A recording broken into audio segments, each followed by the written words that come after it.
Top of the morning from the newsroom of Regional Radio and DeWittDailyNews.com. I'm Seth Lawrence with this expanded 7 o'clock newscast. Brought to you by Baum Chevrolet Buick in Clinton, your Silverado headquarters, and also brought to you by Connexus, providing fiber internet to Clinton. Learn more at DeWittDailyNews.com.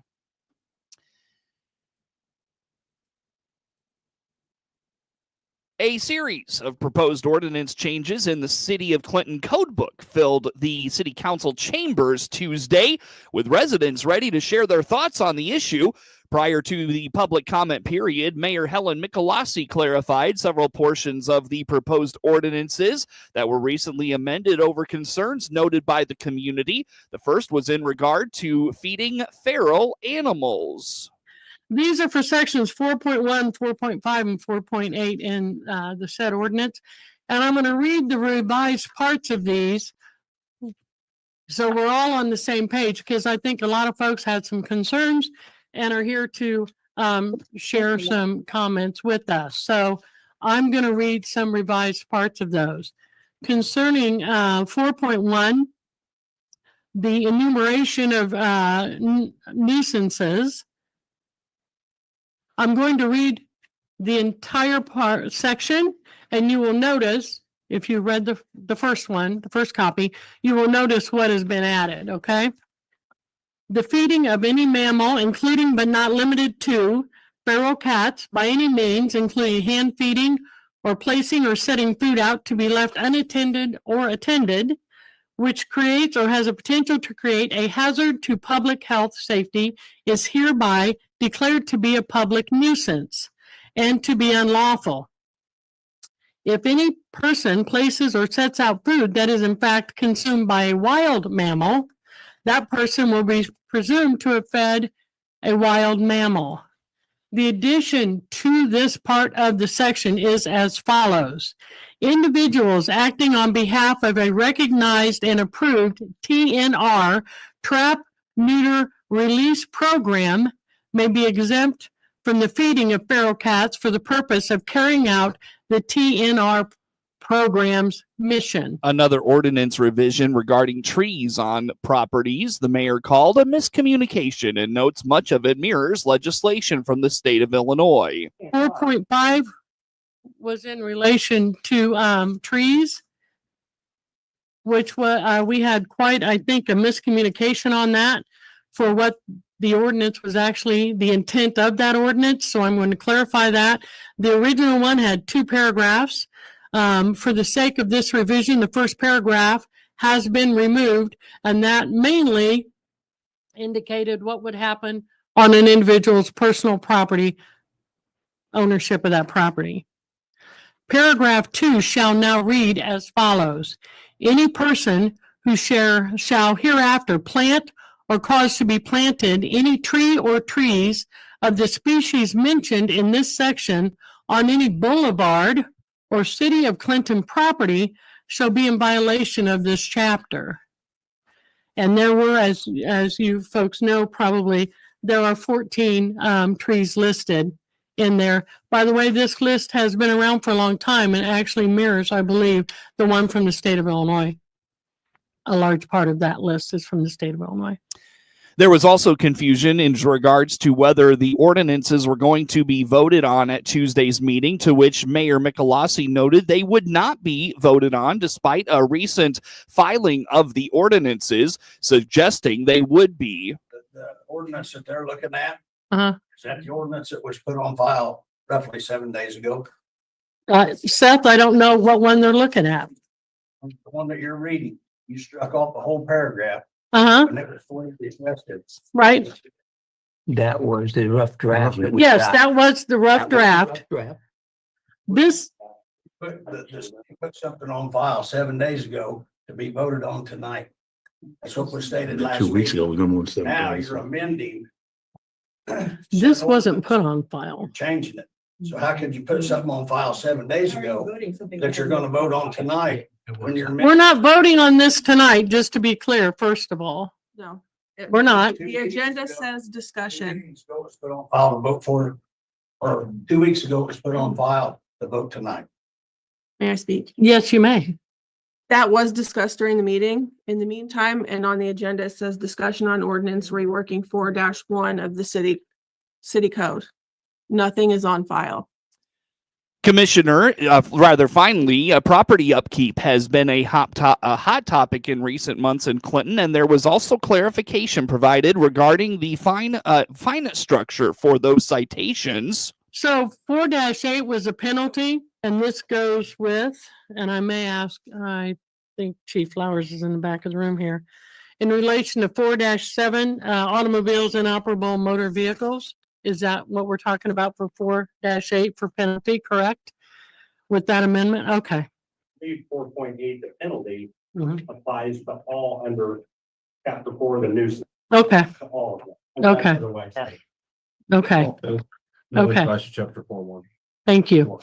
If a citation is issued, a fine of $100 shall apply for 30 days from the date of issuance. After 30 days from the date of issuance or upon initiation of court proceedings, a fine of no less than $250 and no greater than $750 shall be assessed upon conviction. Commissioner John Weiss addressed some of the developments of recent days and some social media chatter. He stresses the changes were meant to be discussed, and there was never any intent to vote on the proposed changes on Tuesday. I'm really glad to see all of you here because this is what brings out the public. We had an ordinance revision that we were working on. We have been working for the last 2 years, basically, on the request of the public. We've had a lot of people that's brought up a lot of things about our public code, our ordinances, things that are outdated, things that need to not be gray, but black and white. We have a city's attorney that tries to do the best he can. We give him a marching order. We tell him to come up with new ordinances that would cover all of the things that we have. He goes out and looks at other cities, other towns, places that he works. He brings us a rough draft. And that's what happened with this. This was never intended to be voted on tonight. It was never intended. It was put on the desk for the public to see, to do just exactly what you did this evening.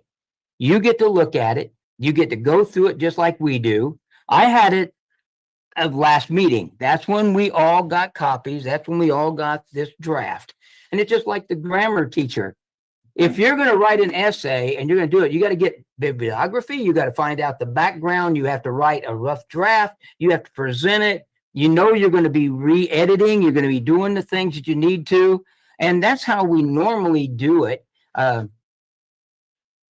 Commissioner Weiss's comments were met with a bit of pushback as he described the process the council takes when passing ordinance changes. The idea that we just throw it on file and we just cram it through as fast as we can, it goes on file and sets up here for public inspection. It's our budgets, it's our other ordinances and that. We put it on file so you can come up, get a copy, look at it. Did you put it on file at a meeting? Well, that was a mistake. I don't know Okay, how thank that you. got I thrown. just wanna put- That I will tell you flat out, that was a mistake that we said file. It should have been for the council to look at and the public look at. For review, Tom. For Yes. review. That's what yeah. should have been. And it was a mistake in how it was worded. And I'll take that. If that's what you want, I'll take that, because I didn't even realize that we were talking about.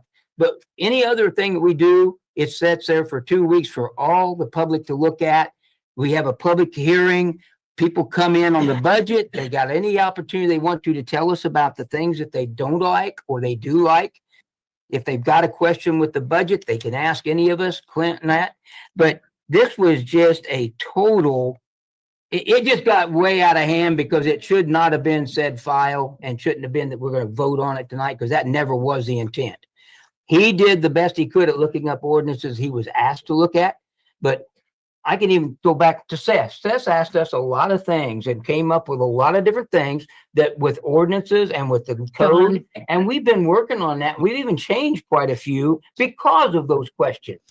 Public comment highlighted support for the trap, neuter, and release program through Second Chance for Pets, while also noting support for things like the number of vehicles on a property and issues regarding the use of chalk in a graffiti ordinance.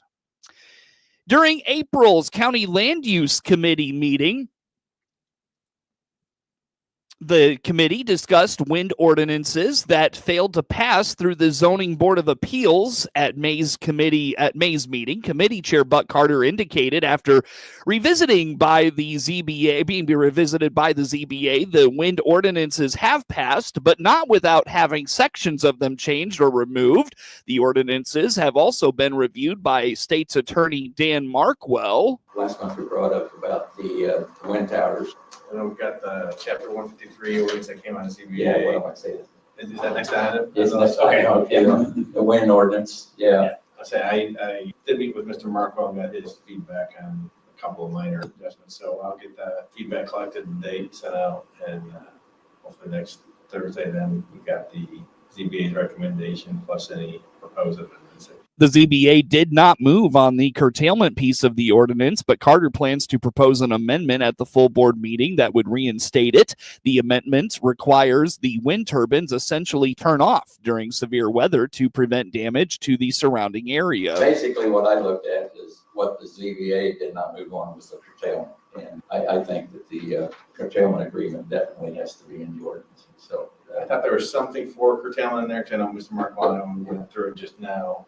He had a minor tweak to some of that wording. And what I plan to do was, like I say, he was the chairman, of course, we'll bring that up as a motion. I plan to make an amendment to that, and I will bring copies for all the board members so that we're not just having to say it out loud. But here's what it is, you know. Ideally, if you could get me a copy of that beforehand, I will include it with the other feedback. And that way we all have a chance to look at it and make sure it doesn't contradict or. Want everybody to read it and see it. Yep. Know what the amendment's going to be. It's restoring the language that they took out. The May full board meeting is this Thursday. We'll have more on the progress of the proposed amendments from Land Use Chair Buck Carter next week on Regional Radio.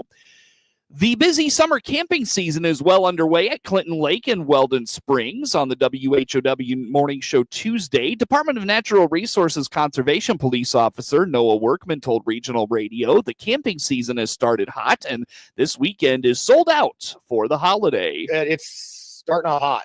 They are completely booked for this Memorial Day weekend at both parks. There's first come, first serve still available at Clinton Lake and in the two loops that they offer that. This last couple weekends, there's just been a lot of people out there. I was out there this past weekend, drove around Saturday through all the camp loops, and the non-alcohol ones were less full, and the areas and the loops that allow alcohol. There's about 3 or 4 loops out there, and it's well posted. It's a no alcohol beyond that point. It's just, it's for people that don't want to have to deal with other people drinking around them. They've got a couple camp loops that they can utilize. Well, if you're wanting to go out to Clinton Lake, try to book in advance. Go on our Explore More website and get yourself booked. It's all booked online. There are at Clinton Lake, they've got 2 camp hosts. I think they just posted to get a third, but they haven't received it yet. Okay. And then at Weldon Springs, they have 1. If you show up and you haven't booked online, stop at one of the camp hosts, see what sites they have available for you. Keep your, back your camper into its camp spot on the gravel or the concrete slab. Back it in, and so that way it's easy to get in or get out. Keep your vehicles off the grass. To the best of the ability. It's one of those deals. I get it that, there's not a lot of place for parking, but just to keep the wear and tear and the ground out at Clinton Lake. Okay. There's also designated parking spots for overflow within each camp loop. Utilize those. Yeah. And just don't get in a hurry. We see a lot, like the other day, we're running radar and traffic out at Clinton Lake and just seeing a lot of speeders. It's posted 30 miles an hour. Don't get in a hurry. Weldon Springs is posted 20. We're in radar up there, and a lot of people walk on the roads. Clinton Lake just put in that gravel walk path. That's taken some of the stress off the road for the walkers, and that's helped a lot. But Weldon Springs, you get a lot of people that go out there and walk, and they want to walk that road around the lake. Officer Workman indicates it isn't uncommon to have issues with neighboring visitors in the campground or even family disputes.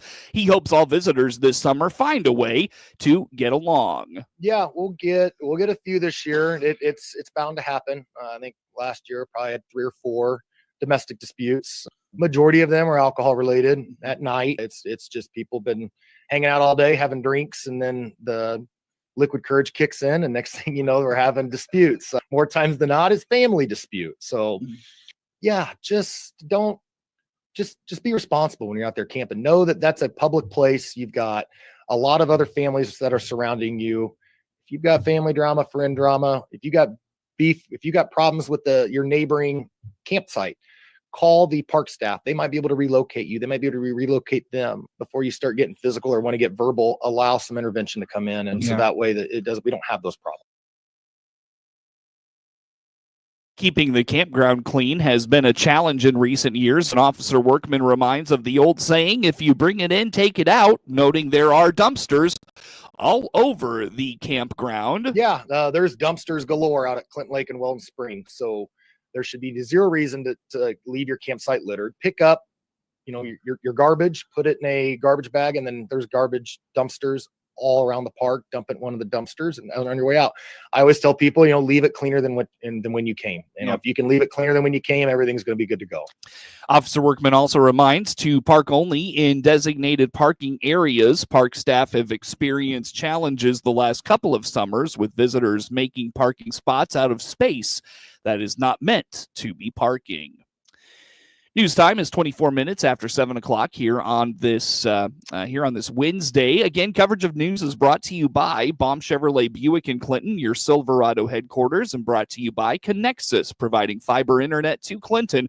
Learn more by clicking the icon at DeWittDailyNews.com. A break here. We wrap things up coming up on the morning show. Baum Chevrolet Buick offers full transportation options while giving you peace of mind. This is Scott Baum from Baum Chevrolet Buick here in Clinton and Farmer City. This is what we strive to do each and every day. We'll listen to you, give you the options for routine maintenance, major mechanical problems, or collision repairs with a staff that is knowledgeable to find the best option for you. Baum Chevrolet Buick, your full service dealer. See us at baumchevybuick.com right from the start.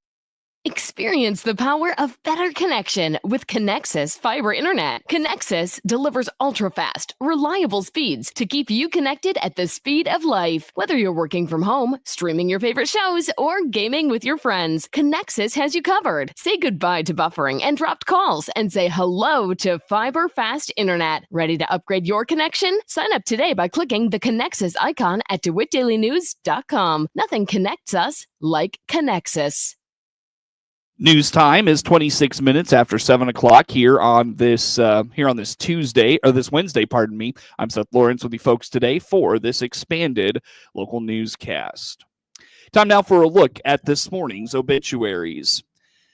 Robert Bob Dean Earl passed away May 14th, as surrounded by his family. A celebration of life for Robert Bob Dean Earl will be forthcoming with details to follow. Calvert Funeral Home of Clinton assisted the family with cremation rites. Online condolences can be made at calvertmemorial.com. 84-year-old Marilyn F. Thayer of Clinton passed away May 18th at HSHS St. John's Hospital in Springfield. Arrangements are incomplete with Calvert Funeral Home of Clinton. 74-year-old Paula L. Kelly of Kenny passed away May 18th at her home in Kenny. Graveside services for 74-year-old Paula L. Kelly will be at 11 a.m. Friday, May 23rd at Pleasant Valley Cemetery in Kenny. There will be no visitation. Calvert Funeral Home of Clinton is in charge of arrangements. Memorials can be directed to the Autism Society of McLean County.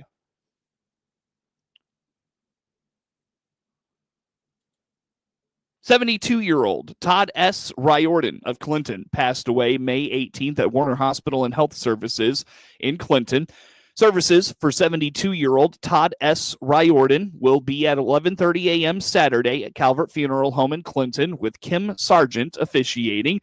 The visitation will be from 9:30 to 11:30 Saturday at the funeral home. Memorials can be directed to Second Chance Pet Adoption. 83-year-old Gilbert Wood of Decatur, formerly of Clinton, passed away May 20th at Hickory Point Christian Village in Forsyth. Arrangements for 83-year-old Gilbert Wood are incomplete with Calvert Funeral Home of Clinton. News time is 28 minutes after 7 o'clock here on this Wednesday. Coverage of news one more time brought to you by Baum Chevrolet Buick in Clinton, your Silverado headquarters, and brought to you by